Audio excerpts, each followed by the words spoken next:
We got some big news from the next Dragon Age game in 2020. Since I missed making videos about a good chunk of it, I thought I'd make a year-in-review video of sorts, looking at what we got from Dragon Age this year, and more specifically what that information means in relation to Dragon Age 4. First off, at the start of this year, most of what we knew about Dragon Age 4 was what we were told at the end of Trespasser. That Tevinter would probably be the next location, a Qunari invasion was in the cards, and the Inquisition would be trying to thwart the Dread Wolf's plans. We got a little more information from reports about the game's development, indicating some sort of reboot had taken place in 2017, which I won't speculate about, but the initial concept for the game places focus on heists and skullduggery as gameplay. We also got that teaser at the Video Game Awards in 2018, which gave us a brief look at Solus and the Red Lyrium idol from Dragon Age 2, but I already have a video about that. To be clear, I will be focusing on officially revealed information about the next Dragon Age, and won't be talking about studio news or reports on rumors of any kind. Now, the first Dragon Age content we got in 2020 was Dragon Age Blue Wraith. Blue Wraith continued a storyline started in previous Dragon Age comics, tracking Meredith's Red Lyrium idol from Dragon Age 2, which was stolen and taken to Tevinter, then sold for information by an elf working for Solus. While this storyline does carry the theme of espionage and covert agents, the writers have said they were mostly writing without too much direction from Bioware themselves, so I don't think we can pick at details here for Dragon Age 4 beyond the general theme. For the same reason, I'm doubting any of the new characters here, like Francesca, will likely have a major role, but we can't rule out brief cameo appearances. It does tell us that the Qunari invasion hinted at in the Trespasser epilogue is starting, and generally gives us a taste of covert agents uncovering conspiracies in Tevinter. Anyway, that storyline should conclude in the upcoming comic series Dark Fortress, coming in March. Next, we have a collection of short stories, Dragon Age Tevinter Nights, written by the developers themselves. This we can mine for some decent information, I think. I'm going to briefly go through the list and bring up what I think we can glean from these stories as far as Dragon Age 4 and the wider state of Thedas is concerned. This is your spoiler warning. I'm about to spoil all of them. 3 Trees to Midnight is a story about a human named Mirian, who has been captured by the Qunari after the fall of Ventus, or Coronus, that we saw the start of in the comics, and the elf called Strife he is chained to. Strife seems to be a significant character, as it is revealed that he is a Dalish elf spy, and they encounter a shape-shifting clanmate of his, Irilyn, over the course of their escape. This also isn't the last we'll see of him. Importantly, this story suggests that the Qunari Triumvirate are in disagreement, and the Antom is acting without the support or approval of the other branches of the Qunari. Why and what consequence this will have will probably be a mystery uncovered in Dragon Age 4. The story also mentions that the Qunari are moving into Ravain. Down Among the Dead Men is the story of Audric Felhassen, a Navaran guardsman who is hunting a rogue undead in the Grand Necropolis of Navarra. He is ultimately revealed to be undead himself at the end and starts to work for the Mortalitassi Myrna. I don't have much to say about this story except that Audric and Myrna may come back later, and the Mortalitassi have a group called the Morn Watchers charged with guarding the Grand Necropolis. It's one of several stories featuring Navarra that lead me to believe it may be a significant location in Dragon Age 4. The Horror of Hormak is an interesting one because it hints that Ghilan'nain, or at least her creations, may be a big part of Dragon Age 4. we follow a pair of Grey Wardens on a rescue mission. But the utterly horrifying thing they find isn't Darkspawn, at least not just Darkspawn. They encounter Darkspawn, humans, and other things all mutated and combined in grotesque ways. This all surrounding an elven ruin beneath the deep roads, and a pool of grayish liquid beneath a suspended yellow-green lyrium crystal. Everything smells of brine. The surviving warden collapses the cavern and the monstrosities within, but not before learning that it is one of 12 such locations. The clear implication is that someone, possibly Ghilan'nain herself, is reviving these locations, almost certainly devoted to her, and using them to create monsters. We'll touch on this again later. Callback is a story about Sutherland and other minor Inquisition characters returning to Skyhold to confront a demon of regret.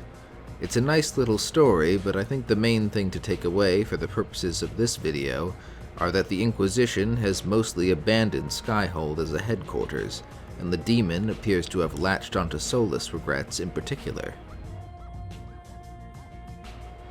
Luck in the Gardens is a story about Dorian and Maevaris hiring a new character called Hollix to hunt a monster lurking below ground in a garden in Minrathous.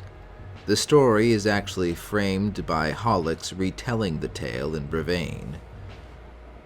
The monster is called Kekarax, and it isn't like anything we've ever seen before, being some sort of tentacled monstrosity that seems to incorporate the severed heads and bodies of its victims into itself and uses them to speak. It's honestly pretty horrifying. More importantly, this is the first story to introduce us to a Lord of Fortune as the sort of person that can be hired to hunt a monster, and evidently seeks out adventure for hire. Hunger is the story that lets us know that available wardens are being called to Weishaupt.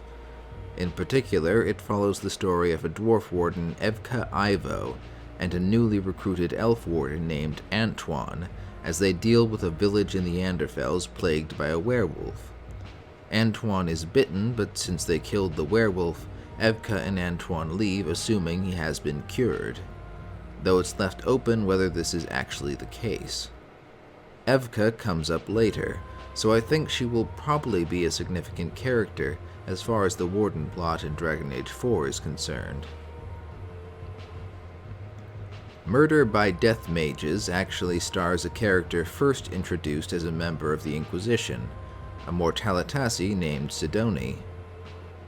The plot is a murder mystery, but I actually don't think there's much to be said for Dragon Age 4 here, except the setting. The plot showcases the backstabbing and deadly nature of Navaran politics, both its aristocracy and the Mortalitasi, but most of its characters, save Sidoni, are dead by the end, and unlikely to return. I'm adding it to the things that make me think Navarra will be a significant setting for Dragon Age 4, though. The Streets of Minrathous is about private investigator Neve Gallus hired to investigate a mysterious death which leads to uncovering a Venatori plot that she foils with the help of Tevinter's Templars.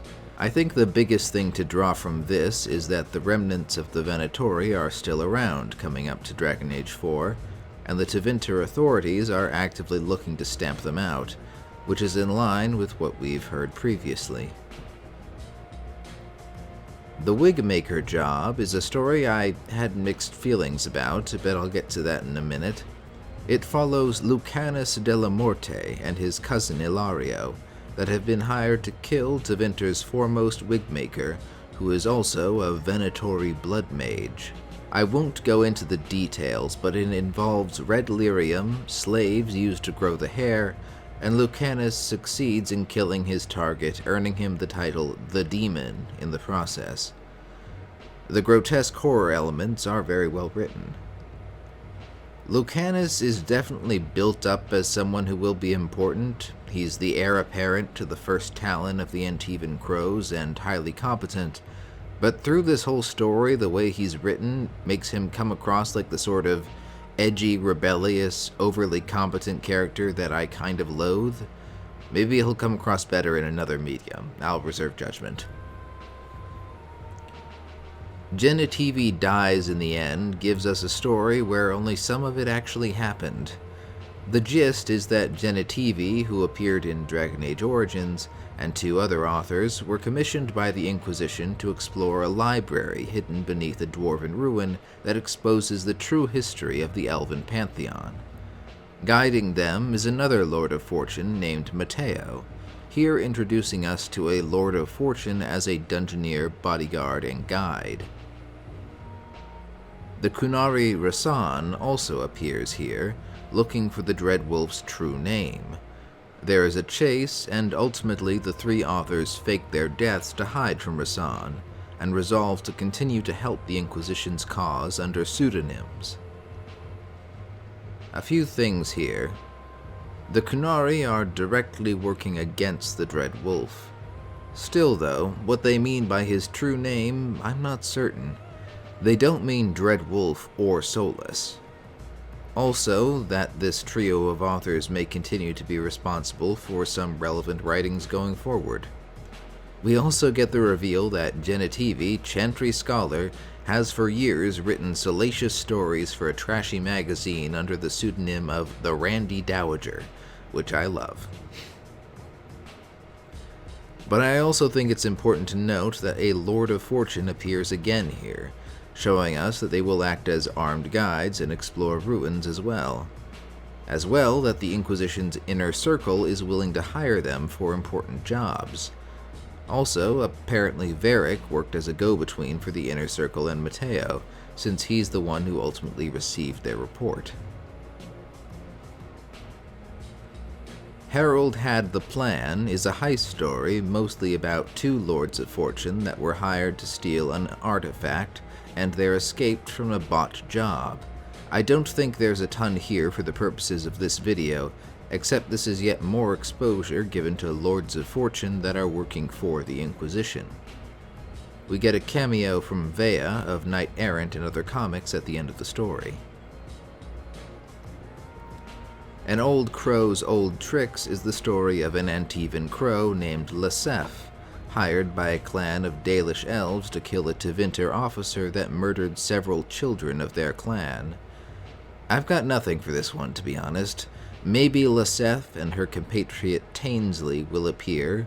Maybe Clan Oranavra will turn out to be connected to whatever plot involves Arlathan Forest. 8 Little Talons is my personal favorite story of this whole collection.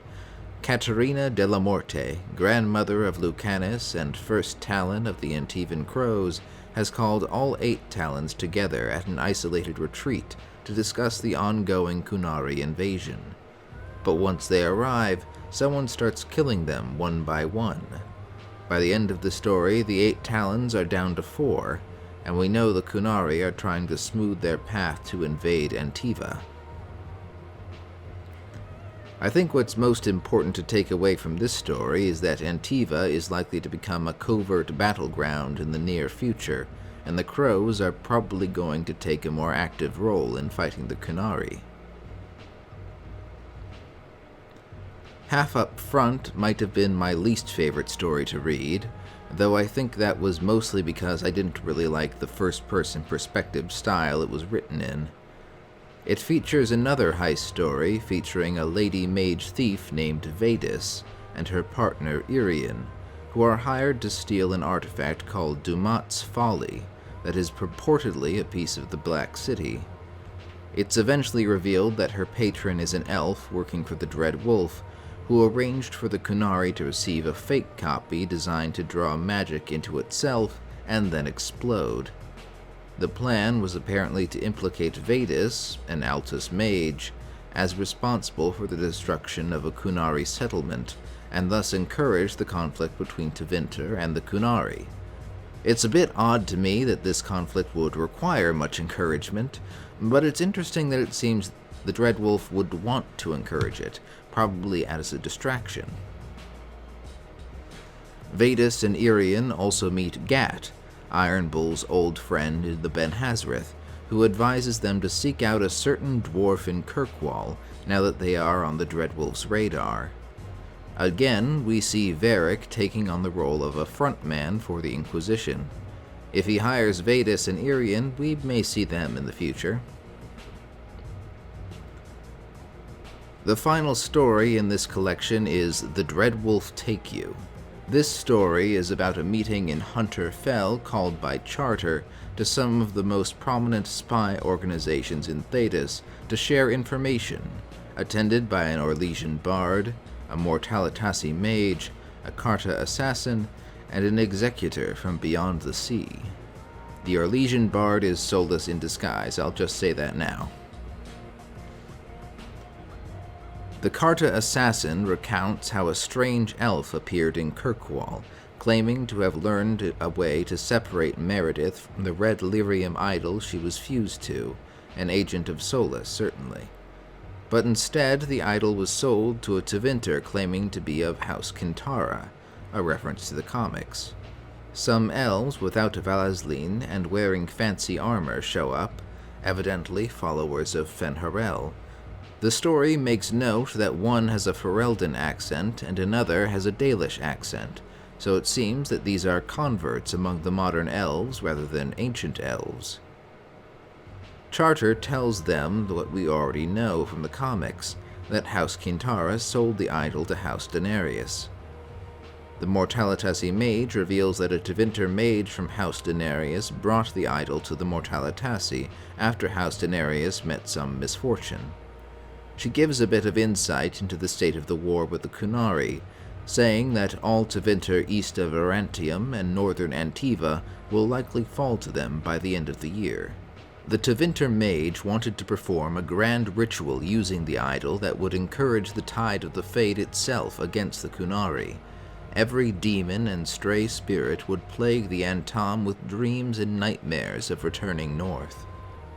The Dreadwolf himself, or at least a high dragon-sized representation of him, emerged from the Fade to confront them and put a stop to the ritual before it could be completed.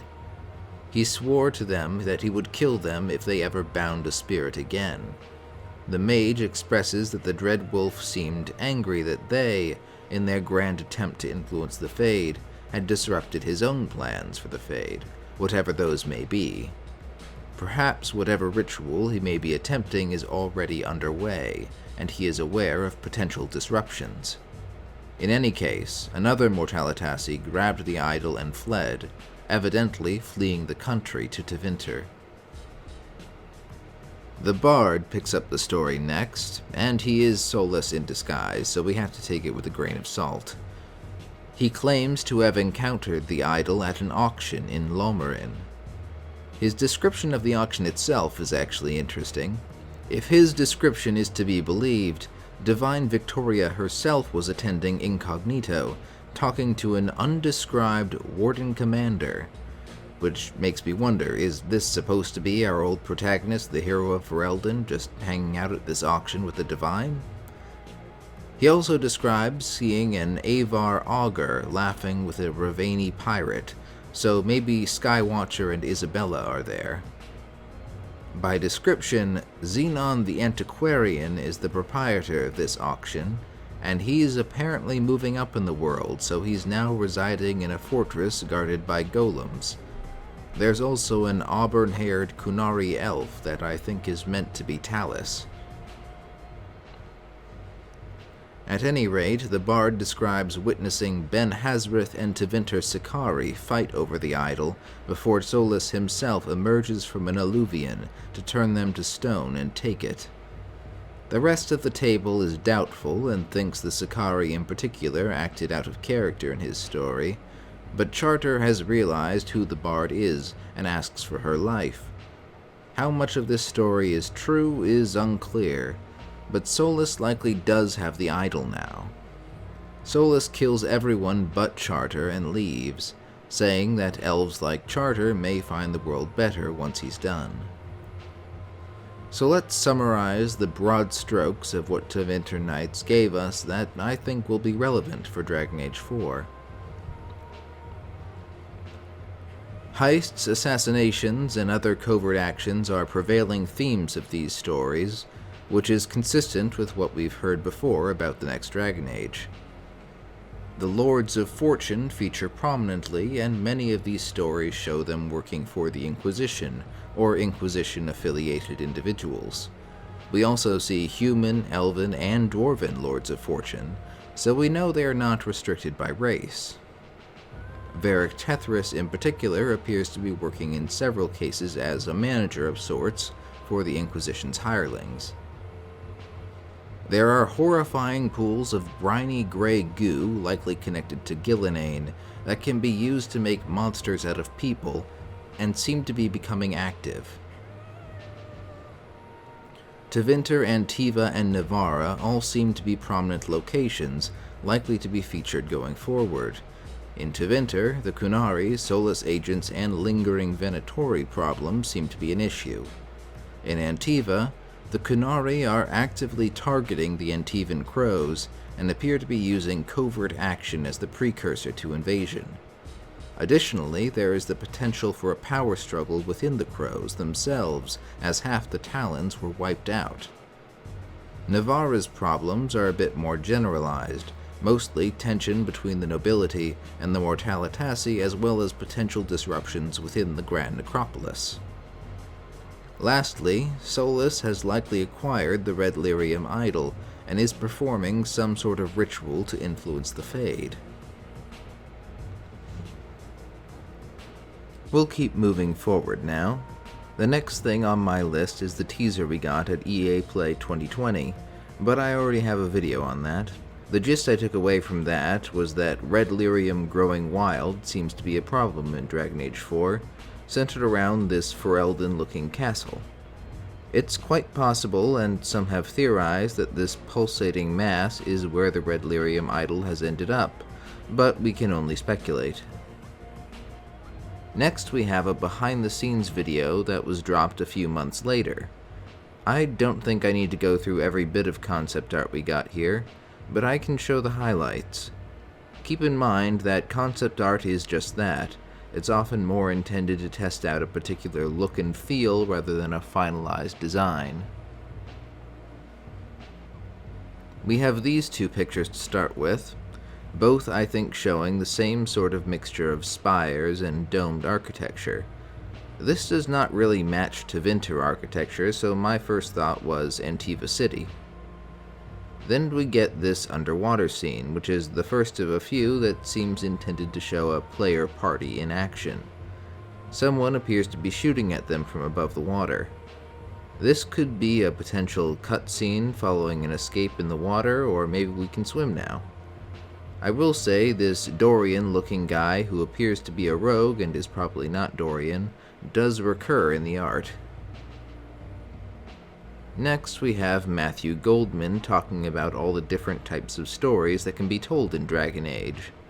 As he mentions hard-boiled detective stories, we get another player party scene of a group of characters creeping toward this building that this very tall Magister-looking character is standing in front of. He's a recurring character here too. I'm going to speculate that he's a highly powerful Magister, probably in opposition to Dorian and Mayveris faction. He could have ties to the Venatori. Then we get these two landscape scenes, one with a fortress and one of a river valley that looks to be in a similar location. The fortress looks like it might have Griffin iconography on it, but it's hard to say. My first thought is that this could be Weishaupt Fortress in the Anderfels, looking at the terrain. The second scene almost certainly has Griffin iconography. This is almost certainly the Anderfels, though to play devil's advocate, there are probably places in the Silent Plains that look a bit similar to this. Fast forward a bit, and we see this quite overtly magical scene with these floating platforms, floating ruins around this mountain, and I can't see this existing in most of modern Thedas. Tevinter might be the only place magical enough, but the style is more elven. I think this is some remaining sanctuary of the ancient elves, perhaps hidden in the western mountain ranges of the continent. Next we get another look at what I think is another concept art of Antiva City.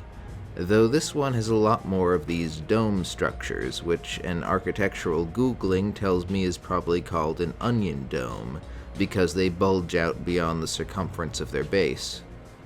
We see similar architecture in the background here that appeared in the early shots and will appear in the VGA trailer a bit later. It's possible they decided to cut down on the domes a bit after iterating on this concept. The following scene gives us a mountainous region filled with dwarven ruins, confirming that Dragon Age staple of delving into an old thaig will probably return in Dragon Age 4. Then we see that tree from the EA Play trailer, and a new critter that I will probably make a bestiary video about someday. Then more dwarven ruins that look occupied given the lighting, maybe. Then more of that area from the outside.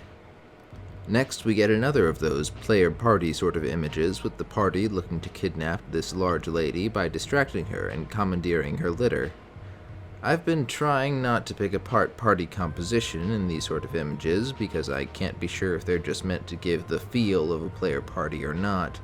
I will, however, note the very distinct Tevinter crow and female Qunari in the back here. We then get to this rather lovely image of a city at night, perched atop these waterfalls.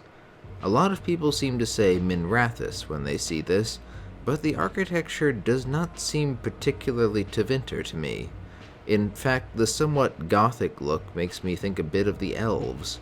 I could be wrong though, and it does have the magical look I would somewhat expect of a Tevinter city.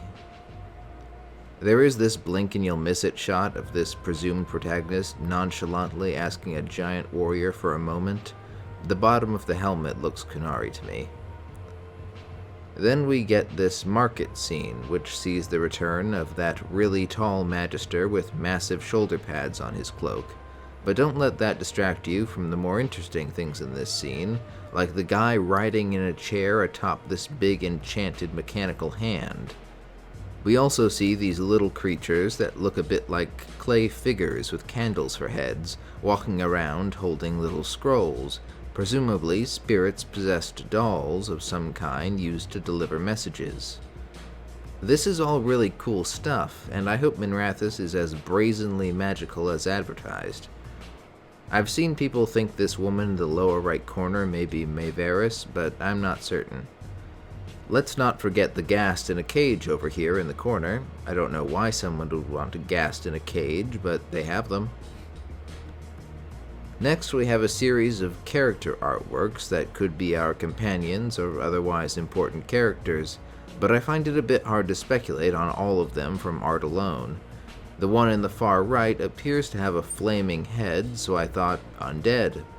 I was wondering if it could be Audric, the undead guardsman from Tevinter Nights, but the way he's dressed screams mage to me. The man next to him is also styled as a mage, but his height is actually making me think he could be a hornless Qunari. It's a bit hard to tell for sure with them being staggered as they are. The next fellow looks like that recurring Tevinter crow character that could very well be Lucanus.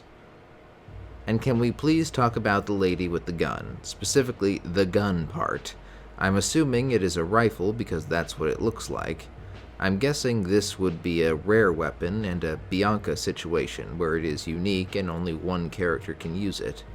Either way, it seems the Qunari probably have refined their cannon technology and started developing rifles. Or maybe the dwarves are involved somehow. Or this could blindside us altogether and be some product of the executors serving those beyond the sea. Either way, I'd be curious to see what's revealed about it. I don't have much to say about the next one, except that he looks to be another mage. His positioning in the lineup in the front makes me think he could be a protagonist stand-in. Then this fellow, whose garb makes him look a bit rough and tumble compared to some of the others. I'd take him to be some kind of scout or explorer at first glance. Then we have the Qunari lady. Though backlit, her hair looks darker than in the previous image we saw her in. And over at the end, we have a woman in a dress. I can't say much about her beyond that. The dress would make me think mage.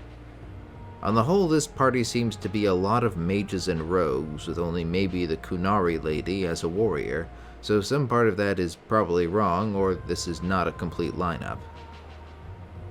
Then we get a series of character shots. I will only pause on a few. I really like this Tevinter Crow lady. I don't have much to say about her, but I really like this art. We get a look at Solus, who is overflowing with magical energy with a wolf at his side. And look at these faces. They call me the Dread Wolf. What will they call you when this is over? Solus voice actor Gareth David Lloyd gives us a line that sounds accusatory, but for now I think it might be trailer fodder, and I'm not ready to read too far into it. We get some shots of motion capture footage, early gameplay prototypes, from which we learn mostly that we will get what sounds like a dwarven character named Balara, and a Grey Warden named Davrin. But I want to take a look at these creature designs. For starters, there's this sea monster attacking an armored figure on a beach. In general, there's a trend of sea monsters I hope to get into in a little bit. There's this half-second shot of what seems to be a darkspawn infected with red lyrium, which is terrifying, and it seems to be in the same snowy location from the EA Play trailer. And then there's this spider with hands. It's wonderful. I hate looking at it. Certainly, this is the product of another of those gray pools seen in the horror of Hormak. We also get a few more looks at that red lyrium blighted location we saw at EA Play. We also see this bit with a hill that has a face. I think this is too small to be a Titan and too big to be a golem, so I'm honestly not sure what this is. That's followed by a few landscapes, and then we get to the final barrage of images. This appears to be the interior of some sort of fortress under magical attack of some kind. There's Grey Warden heraldry in the rafters, so this would seem to be Weishaupt. Next appears to be some undead using a dragon for a ritual. I can't say for sure what's going on, but it is surely connected to Navarra and the Mortalitasi. There's this confrontation between the party and a giant sea monster that I'm going to hold off discussing just yet. The final image they leave us with is what I can only presume to be a Kunari dreadnought in flames with what seems to be a grizzled Lord of Fortune holding a bag of loot. Now, aside from the observations I made for each image, what can we sum up from this video? For starters, what looks like Antiva City gets a lot of emphasis here, so I do think it will be a major location. We're also seeing a lot of the Grey Wardens and the Anderfels here, suggesting that Weishaupt will be a significant location after all. Ghilan'nain's monstrosities, and I'm going to go ahead and include the sea monsters in general as well as new monstrosities, are clearly going to be a big part of what happens in Dragon Age 4.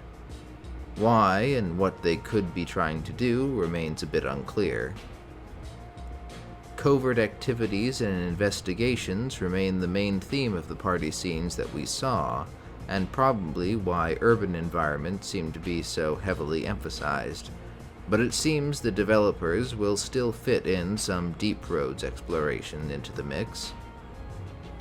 We got a look at who some of our companions could be, though it's hard to be definitive. I think Lucanus de la Morte as our Tevinter Crow companion seems pretty likely. The female Kunari also seems a likely fit since she appears in several pieces. And I am waiting to find out more about that gun. Next, we'll take a look at the 4 short stories posted in the Dragon Age website for Dragon Age Day in December. The next one is a short story following a Grey Warden named Lawrence on his calling trying to save a dwarven woman he encountered on the way and escort her to safety. His desire to get her to safety before he dies is so great that a spirit of perseverance possesses his body and ultimately saves her. The spirit departs when the woman promises that she'll save the next one. The woman is none other than Evka Ivo, the dwarven Grey Warden from the story Hunger in Tevinter Nights. This is apparently the inciting incident that led her to become a Grey Warden. That they've chosen to give her more development makes me think she could very well be a companion. The Wake is a short story about one of the Crow Talons, Viago, helping Lucanus' cousin Ilario to bed after a wake because apparently Lucanus has died. Except probably not. I think everyone's assumption after reading this is that Lucanus has faked his death to get away from whatever responsibilities his grandmother has probably attempted to foist upon him. Or he was captured and people only thought he was dead. Either way, I doubt Bioware would unceremoniously kill a character built up like this off-screen in a short story. Unless this is all a bait and switch and Ilario is our Crow companion trying to live up to the memory of his dead cousin. I would like to highlight the art of this one, which seems to confirm that the architecture I've been pointing to as Antiva City probably is Antiva City, as that's where the story seems to take place. Next, we have Minrathous Shadows, a story where an Imperial Templar named Tarkin confronts a Magister who has been consorting with the Venatori. What's interesting is that either Tarkin or his unnamed hooded accomplice has a Southern Templar's ability to cancel magic, and the Magister lets slip a name, the Viper, someone who is supposed to be a myth. To my knowledge, this isn't an existing reference, or at least I can't find any. Either way, this story reinforces the idea that Tevinter's Templars are still hunting down Venatori connections, and they appear to have Southern allies. I also found the name Tarkin showed up in a Dragon Age Inquisition Codex entry about Shrieks. He was a Magister's son whose unit got ambushed and massacred by Shrieks. He was the sole survivor and deeply traumatized. It's unclear if this is supposed to be the same character.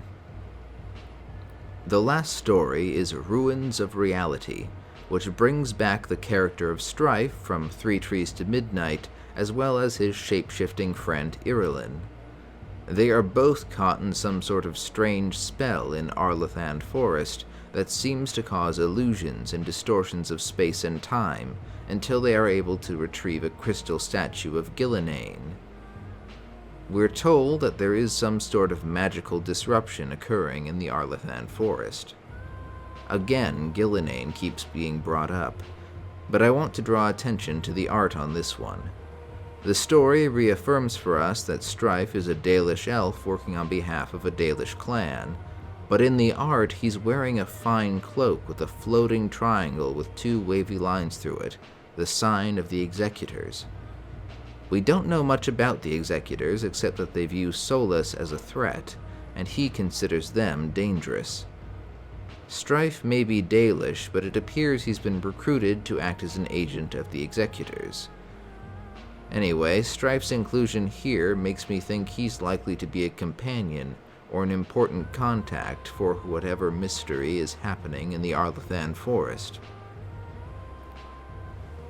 So before we go into our final trailer for the year, I want to take a moment to go over the spread for Dragon Age 4, or Morrison, from Bioware's 25-year studio book that got released.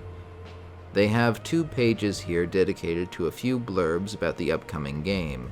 There's one image in particular I want to talk about, but first I'll point out that to represent this game, Bioware chose the Deep Roads, a scene apparently from the Grand Necropolis whose blurb mentions the Mournwatch specifically, a mention of the Lords of Fortune, specifically as treasure hunters, a presumably Tevinter city, an Antivan crow, and that mural of Solus and the Dread Wolf. This is all stuff we've seen before, I just wanted to point out the choice they made. Now we have the Sea Monster. I'll point out that the scene from the behind-the-scenes trailer is more than just a crop. They modified the image to remove all evidence of the upper body, or perhaps the reverse. In this case, the sea monster becomes an intelligent being with a feminine profile pointing a weapon at our heroes, with the blurb telling us, "The evil gods have Thetis in their sights. The shadows of the past stir, and new heroes must rise to fight them." Note that it doesn't actually say this being is a god necessarily, and personally I don't think it is, but we'll get to that. Now, let's get to that Video Game Awards teaser. I'll just let it play and then go back over it. I've faced tyrants and would-be gods. Seen friends lose life and limb. But there's always someone bent on breaking the world.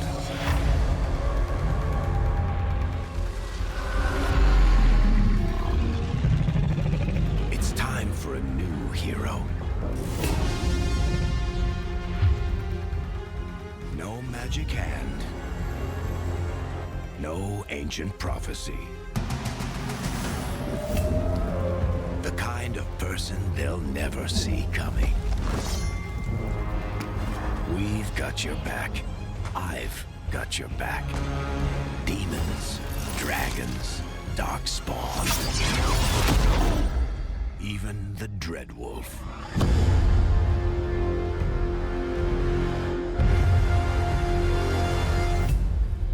This is your story.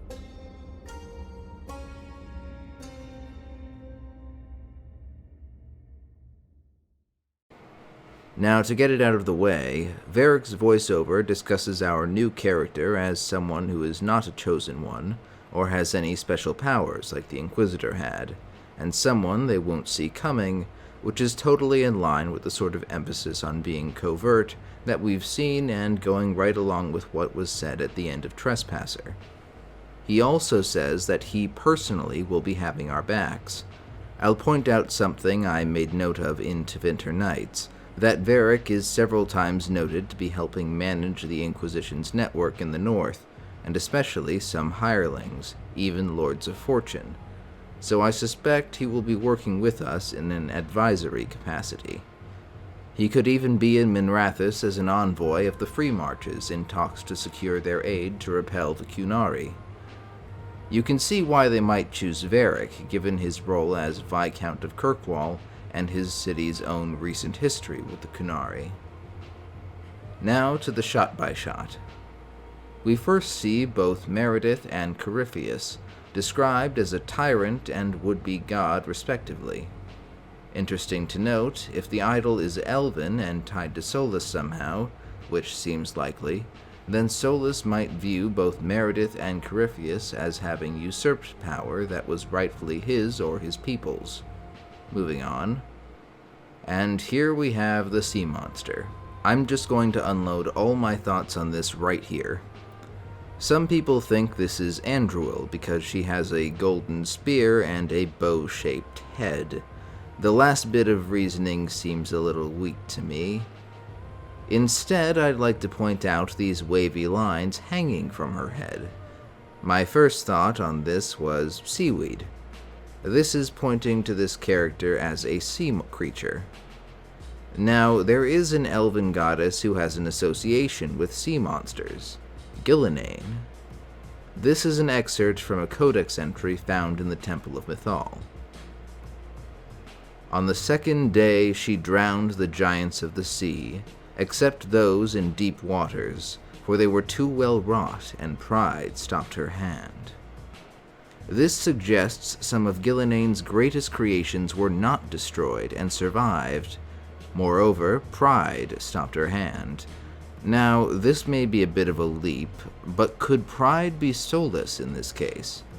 Could Solus have personally intervened to save some of Ghilan'nain's creations? If so, could one of these creatures who is intelligent then be willing to cooperate with Solus? Further, I'll note that the pool of mutating gray liquid in the Horror of Hormak, most likely associated with Ghilan'nain, is specifically noted to smell of brine, that is to say, seawater. To be clear, I don't think this creature is Ghilan'nain, just a creation of hers. For starters, Ghilan'nain should still be trapped with the elven gods until the veil is destroyed. I doubt that's going to happen at least until the climax of Dragon Age 4, Yet the horror of Hormak and ruins of reality suggest that sites connected to Ghilan'nain are becoming active before the game starts, which would suggest the Veil already came down to free her. I just don't think that's likely. So if it isn't Ghilan'nain herself, it could be a powerful creation connected to her.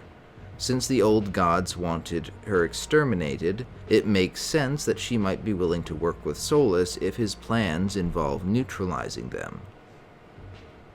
Okay, so I think this is one of Ghilan'nain's sea giants. Now we can move on. Okay, now to the horned figure, and I'm not really sure about this one. I think it's a Kunari, and it could just be a generic representation of the Kunari as a threat. Or if my theory about the sea monster being Solus' ally is true, this could be a turncoat that is collaborating with Solus.